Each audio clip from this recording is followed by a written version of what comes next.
सोचिए जहाँ पे कैसरगंज से वहाँ पे कई बार सांसद भी रह चुके हैं और 6 बार के सांसद हैं। कोई बृजभूषण शरण सिंह नए नेता नहीं है, उनका बिल्कुल दबदबा है। तो निश्चित रूप से अगर उनको उनके गढ़ से टिकट नहीं दिया जा रहा है तो दूसरे राज्य से कहाँ से टिकट मिलेगा? इसमें मुझे लगता है कोई भी सच्चाई नहीं है। मुझे नहीं लगता कि इस ऑफर को वो छोड़ना चाहेंगी, कहीं ना कहीं चाहेंगी कि वो उस पर चुनाव लड़ते हुए नजर आए, क्योंकि बहुत टाइम से वो भारतीय जनता पार्टी में अस्थिर कार्यकर्ता के तौर पर काम करते हुए नजर आई। तो अपर्णा यादव जाहिर तौर पर ये अपॉर्चुनिटी छोड़ने की बिल्कुल भी कोशिश नहीं करेंगी।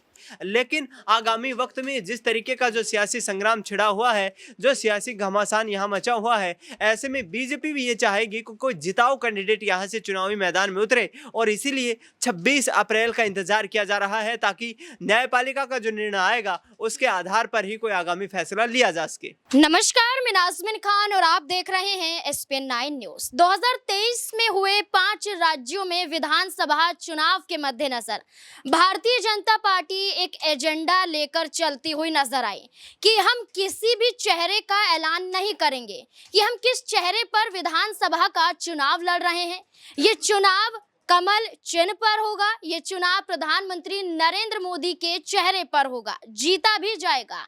और ऐसे ही लोकसभा चुनाव के मद्देनजर भी ये कहा जा रहा है किसी भी राज्य में किसी भी प्रत्याशी का ऐलान होता हुआ नजर आएगा, लेकिन नेतृत्व या कहें कि विचारधारा तो प्रधानमंत्री नरेंद्र मोदी की ही रहेगी।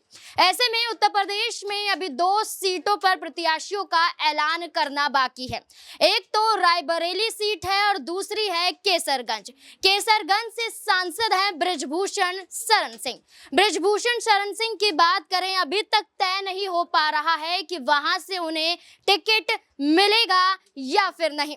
बृजभूषण शरण सिंह को लेकर जब उत्तर प्रदेश के उप मुख्यमंत्री केशव प्रसाद मौर्य से सवाल पूछा जाता है तो केशव प्रसाद मौर्य ये कहते हैं कि हर एक प्रत्याशी का नेतृत्व प्रधानमंत्री नरेंद्र मोदी द्वारा ही होना चाहिए, यानी कि प्रधानमंत्री नरेंद्र मोदी के नेतृत्व में ही वो चुनाव लड़ें। विचारधारा वही होनी चाहिए, उनके कामों को आगे पहुंचाना चाहिए, प्रत्याशी का काम यही होना चाहिए और भारतीय जनता पार्टी को जीत की कगार पर पहुंचाना चाहिए। बृजभूषण शरण सिंह को टिकट मिलेगा या नहीं मिलेगा, इस पर सफाई देते हुए नजर केशव प्रसाद मौर्य नजर नहीं आए। एक तरीके से सवाल को झुटलाते हुए दिखाई दिए, जो साफ तौर पर दर्शाता है कि कहीं ना कहीं बृजभूषण शरण सिंह का टिकट केसरगंज से कट सकता है। इससे जुड़े हुए तमाम सवाल बनते हैं। न्यूज रूम में मौजूद हैं सिराज, मेरे साथ मौजूद हैं। सिराज, जैसे कि केशव प्रसाद मौर्य का बयान सामने आता है, वो सीधे तौर पर नहीं कहते हैं कि बिल्कुल मिलेगा केसरगंज से बृजभूषण शरण सिंह को टिकट, बल्कि वो ये कहते हैं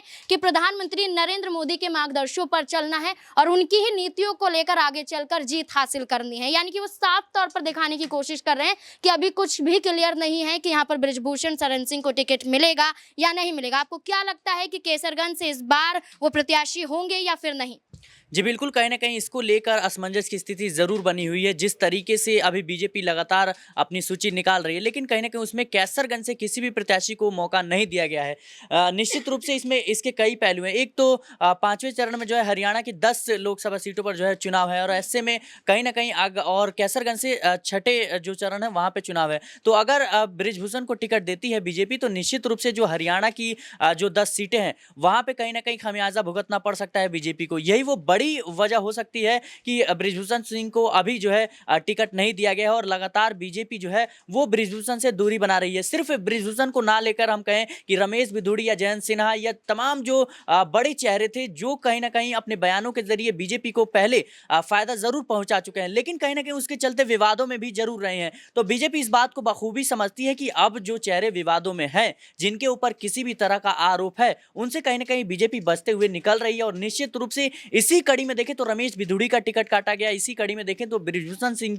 से भी जो है अब बीजेपी लगातार दूरी बना रही है। प्रस्ताव यहां भी रखा गया कि उनकी पत्नी या फिर उनके बेटे को टिकट दिया जाए, लेकिन कहीं ना कहीं बृजभूषण सिंह का जो दबदबा है वो कहीं ना कहीं कैसरगंज के लोकसभा सीट और उसके आसपास की कुछ सीटें हैं जहां पर उनका दबदबा है। यही वो बड़ी वजह है कि बीजेपी पुख्ता तौर पर किसी भी तरीके से कुछ भी नहीं कहने की स्थिति में है, क्योंकि ना वो खुलकर कह रहे हैं कि हम टिकट देंगे या फिर नहीं देंगे। और वहीं जब इस बात को लेकर के बृजभूषण से पूछा गया तो साफ तौर पर जो है एक हवाला देते हैं कि राम भरोसे। तो कहीं ना कहीं इन चीज़ों को देखें तो जो बृजभूषण शरण सिंह है उनको खुद नहीं पता कि उनको टिकट मिलेगा या नहीं मिलेगा, और अभी तो बृजभूषण को लेकर के कोर्ट का फैसला आना है। तो अगर कोर्ट जो है उनके पक्ष में फैसला सुनाता है तो निश्चित रूप से बीजेपी के लिए एक बड़ा मौका होगा और बृजभूषण को टिकट देगी, और इस बात को कहीं ना कहीं बीजेपी पार्टी जो है आगे रखेगी कि बृजभूषण शरण सिंह पूरी तरीके से निर्दोष है। लेकिन अगर कोर्ट का फैसला उनके खिलाफ आता है तो निश्चित रूप से बीजेपी के लिए एक बहुत बड़ा झटका होगा, और यही वो बड़ी वजह है कि बृजभूषण शरण सिंह से अब बीजेपी पार्टी बचती हुई नजर आ रही है। एक छोटा सा सवाल रहेगा, आपने हरियाणा का जिक्र किया, आपने कहा कि अगर बृजभूषण शरण सिंह को केसरगंज से टिकट दे दिया जाता है तो हरियाणा में नुकसान झेलने को मिल सकता है। तो क्या लग रहा है कि केसरगंज की जगह नहीं बल्कि हरियाणा में से किसी न किसी सीट पर बृजभूषण शरण सिंह को टिकट देने की कवायद में भारतीय जनता पार्टी? जी बिल्कुल, इसमें कोई भी सच्चाई नहीं, क्योंकि जिस राज्य में अगर किसी पार्टी के नेता का विरोध हो रहा हो, उस राज्य में उस पार्टी के नेता को कैसे टिकट मिल सकता है? उनके जहां पे उनका सीट है, सोचिए जहां पे कैसरगंज से वहां पे कई बार सांसद भी रह चुके हैं और 6 बार के सांसद हैं। कोई बृजभूषण शरण सिंह नए नेता नहीं है, उनका बिल्कुल दबदबा है। तो निश्चित रूप से अगर उनको उनके गढ़ से टिकट नहीं दिया जा रहा तो दूसरे राज्य से कहाँ से टिकट मिलेगा? इसमें मुझे लगता है कोई भी सच्चाई नहीं है। देखिए, दबदबा कायम रहेगा, ये दावा खुद बृजभूषण शरण सिंह ने किया था और ये कहते हुए नजर आए थे कि उनका टिकट कोई भी नहीं काट सकता है। लेकिन अगर वाकई बृजभूषण शरण सिंह का टिकट कट जाएगा तो क्या समाजवादी पार्टी के रास्ते खुले हुए बृजभूषण शरण सिंह के लिए देखे जा सकते हैं या फिर नहीं? यहाँ पर इससे जुड़े हुए भी और भी सवाल है। राकेश मेरे साथ मौजूद है, जानने की कोशिश करेंगे कि क्या समाजवादी पार्टी में एंट्री यहाँ पर बृजभूषण शरण सिंह की हो सकती है या नहीं। राकेश, किस तरीके से लगता है कि बृजभूषण शरण सिंह की बात करें, 2009 का जिक्र करें, समाजवादी पार्टी के टिकट से चुनाव लड़ते हुए नजर आए थे, जीत भी हासिल की थी, लेकिन इस बार ये कहा जा रहा है कि अगर भारतीय जनता पार्टी यहाँ पर टिकट नहीं देती तो समाजवादी पार्टी की तरफ रुख कर सकते हैं। क्या कर सकते हैं बृजभूषण शरण सिंह? देखिए, सबसे बड़ी बात यही है कि अगर वो योग्य है तो जाहिर सी बात है बीजेपी की तरफ से उन्हें टिकट दिया जाना चाहिए। अगर नहीं दिया जा रहा है तो जाहिर सी बात है कहीं ना कहीं बीजेपी को ये लग रहा है कि शायद इससे बेहतर उम्मीदवार हमें मिल गया जो कि हमें जिता देगा। और अगर बृजभूषण शरण सिंह को लग रहा है कि अगर उन्हें कहीं और जाकर के जाना चाहिए और वहाँ से उनको फ़ायदा मिल सकता है तो जाहिर सी बात है वो वहाँ पर बिल्कुल जाएंगे।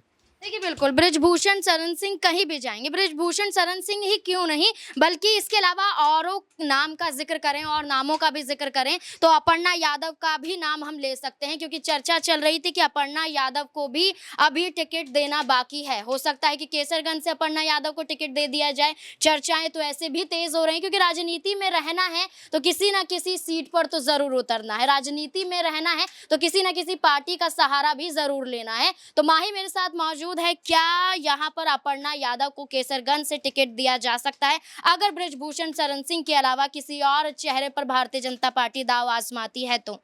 जी बिल्कुल ऐसा हो सकता है, और अपर्णा यादव ने खुलकर ये बात अब कह दी है कि वो चुनाव लड़ना चाहती हैं। चाहे प्रियंका गांधी को लेकर उन्होंने बोला था रायबरेली से अगर उनको मौका मिलेगा, तो ऐसे में अगर कैसरगंज से उनको मौका मिलता है तो वो, मुझे नहीं लगता कि इस ऑफर को वो छोड़ना चाहेंगी। कहीं ना कहीं चाहेंगी कि वो उस पर चुनाव लड़ती हुई नजर आए, क्योंकि बहुत टाइम से वो भारतीय जनता पार्टी में अस्थिर कार्यकर्ता के तौर पर काम करती हुई नजर आई। तो अपर्णा यादव जाहिर तौर पर ये अपॉर्चुनिटी छोड़ने की बिल्कुल भी कोशिश नहीं करेंगी। देखिए, बिल्कुल अपर्णा यादव भी चाहेंगी, क्योंकि वो खुद जद्दोजहद में लगी हुई हैं कि कैसे भी करके यहाँ से टिकट मिल जाए, रायबरेली से या फिर केसरगंज से, क्योंकि 2 ही सीटें बाकी हैं उत्तर प्रदेश में। अब यहाँ पर ये सवाल भी उठता है कि बृजभूषण शरण सिंह जो दबदबे की बात करते हैं, यहाँ तो चर्चाएं तेज हो रही थी कि उनके बेटे को भी चुनावी मैदान में उतारा जा सकता है। यहाँ पर प्रतीक भूषण की बात करें, उन्हें केसरगंज से टिकट दिया जा सकता है। उनकी पत्नी का भी जिक्र हो रहा था, जिक्र यहाँ पर अवध ओझा का भी होता हुआ नजर आ रहा था। खुद केशव प्रसाद मौर्य की मुलाकात अवध ओझा के साथ हो भी चुकी है। तो क्या ऐसे में केशव प्रसाद मौर्य का बयान देना और बृजभूषण शरण सिंह पर सहमति ना जताना, क्या अवध ओझा को टिकट देने के लिए कहीं ना कहीं वो ही कदम आगे बढ़ाते हुए नजर आएंगे? दिनेश मेरे साथ मौजूद है। दिनेश, क्या लगता है कि अवध ओझा का भी जिक्र किया जा रहा था और केशव प्रसाद मौर्य से मुलाकात भी हो चुकी है, अब खुद केशव प्रसाद मौर्य बृजभूषण शरण सिंह पर चुप्पी साध लेते हैं, क्या लगता है कि अवध ओझा को यहां से टिकट मिल सकता है कि नहीं? देखिए, बृजभूषण शरण सिंह के खिलाफ भारतीय जनता पार्टी लगातार असमंजस में फंसी हुई है कि आखिरकार क्या फैसला लिया जाए, क्योंकि डर इस बात का सता रहा है नाजमीन। बड़े बड़े चेहरों का टिकट काट दिया गया। वरुण गांधी की बात करें, पीलीभीत से उनका टिकट काटा गया, भोपाल से साध्वी प्रज्ञा का जो टिकट काटा गया, दक्षिणी दिल्ली से सांसद रमेश बिधूड़ी का टिकट काटा गया। लेकिन बृजभूषण शरण सिंह को लेकर के चर्चा इसलिए जोरों पर है क्योंकि उत्तर प्रदेश में गोंडा के आसपास आने वाली 40 विधानसभा की सीटों पर बृजभूषण शरण सिंह की पकड़ मजबूत है। बीजेपी नहीं चाहती है कि उस इलाके में जो है वो जो मजबूत एक कैडर बना हुआ है उसको कमजोर किया जाए, और इसीलिए चर्चा का विषय जारी है। लगातार बृजभूषण शरण सिंह को लेकर बैठकें हो रही हैं, उनके नाम की चर्चाएं हो रही हैं। वर्तमान में गोंडा जिला पंचायत अध्यक्ष उनकी पत्नी केतकी सिंह को टिकट देने के लिए बीजेपी हाईकमान तैयार है। लेकिन आपने जैसे कहा कि अवध ओझा जो कि एक जाने माने अध्यापक हैं, उन्होंने जो है केशव प्रसाद मौर्य से मीटिंग की थी। वाकई में गोंडा से संबंध रखते हैं और अनजाने में यहाँ पर कहीं ना कहीं बीजेपी खेमे को कहीं ना कहीं सपोर्ट करते हुए नजर आ रहे हैं। लेकिन आगामी वक्त में जिस तरीके का जो सियासी संग्राम छिड़ा हुआ है, जो सियासी घमासान यहाँ मचा हुआ है, ऐसे में बीजेपी भी ये चाहेगी कि कोई जिताऊ कैंडिडेट यहाँ से चुनावी मैदान में उतरे, और इसीलिए 26 अप्रैल का इंतजार किया जा रहा है ताकि न्यायपालिका का जो निर्णय आएगा उसके आधार पर ही कोई आगामी फैसला लिया जा सके।